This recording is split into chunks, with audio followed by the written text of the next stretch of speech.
Herkese merhaba, kanalıma hoş geldiniz arkadaşlar. Bugün ben sizlere borcamda 24-25 kişilik pasta yaptım. Hem çok kolay hem de aşırı derecede çok lezzetli. Videomu sonuna kadar izlemenizi önemli rica ediyorum. Zaten videomun sonunda da göreceksiniz. Mutlaka deneyin. Ölçülerim nettir. Kesinlikle yanıltmaz sizi diyerek şimdi hemen tarifime başlıyorum. Bir kaseye 4 tane oda sıcaklığında yumurta kırdım. Mutlaka oda sıcaklığında olması gerekiyor.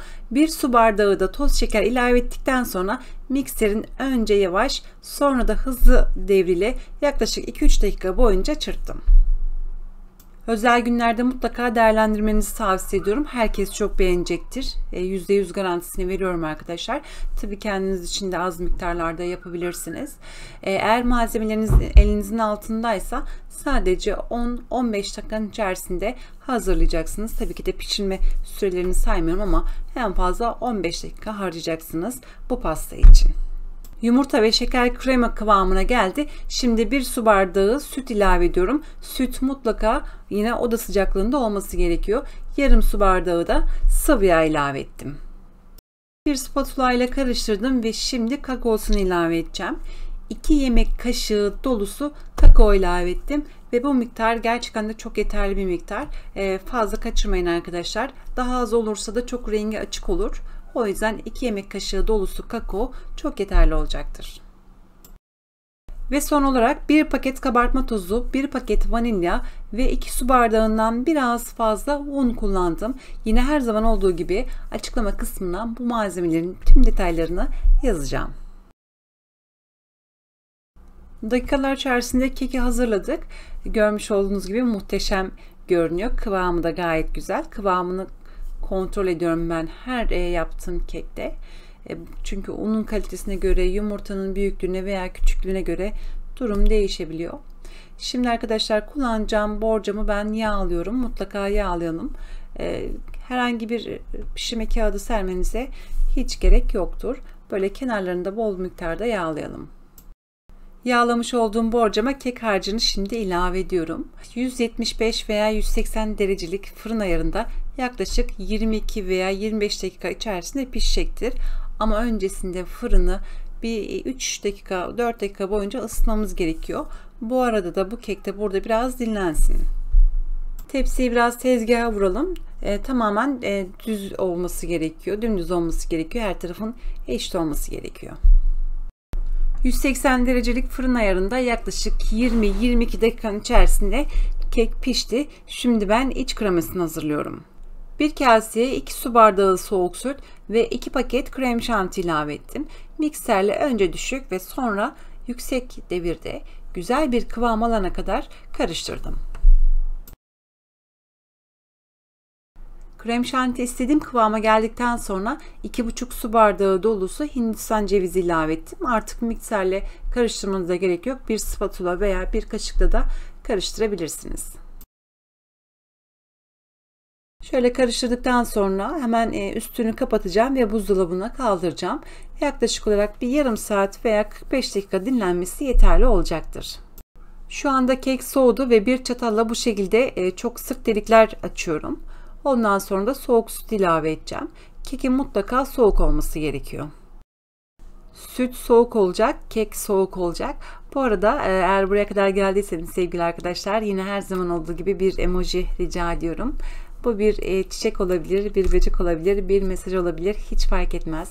Desteklerinizden dolayı hepinize teker teker teşekkür ediyorum.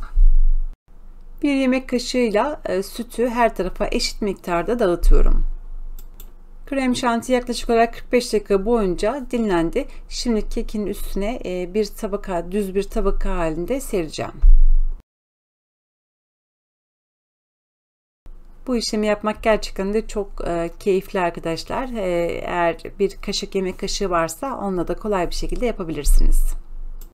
Tamamen düzgünlüğünü sağladıktan sonra şimdi ben bu tepsiyi üstünü kapatıp bu tepsiyi buzdolabına kaldıracağım. Yaklaşık bir yarım saat dinlensin.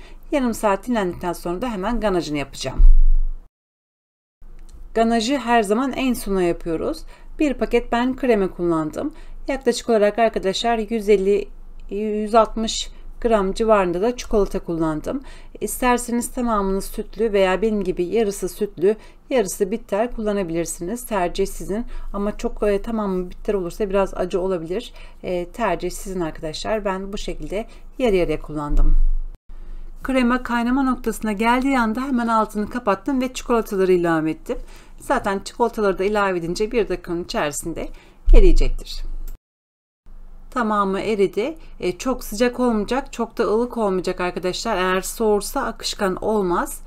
O yüzden iyi bir ayarda pastanın üstüne dökeceğim. Hemen bir kaşık da bu şekilde pastanın yüzeyine yaydım. Daha artık herhangi bir spatula veya bir kaşık değdirmeyeceğiz arkadaşlar.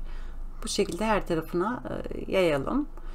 Çok dediğim gibi kaynar olmasın, çok da soğuk olmasın. Eğer çok soğuk olursa böyle akışkan olmaz. Tabi eğer soğursa hemen ısıtırsınız. Bu da aslında güzel bir dekor oldu. Bu şekilde de bırakılabilir diye düşünüyorum. Çikolata tamamen soğusun diye ben yine buzdolabında bir yarım saat beklettim. Şimdi artık hemen dilimleyip servis edeceğim. Tabii ki de ertesi güne kalırsa biraz daha lezzetli olur ama hiç fark etmez. Hemen de servis edebilirsiniz. Ben bu pastayı keserken pek sabırlı olamayacağım. Hızlı hızlı kesiyorum. Hemen bıçağı da her kesme sonucunda işlem bittiği zaman siliyorum nemli bir beze.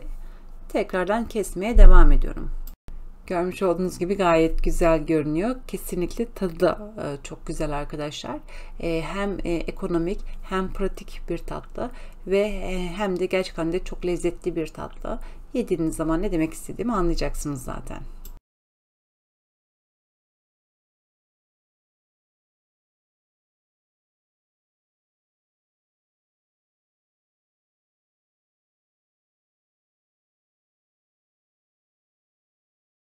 Şimdi ben müsaadenizle hemen tadına bakmak istiyorum. Bakalım nasıl olmuş.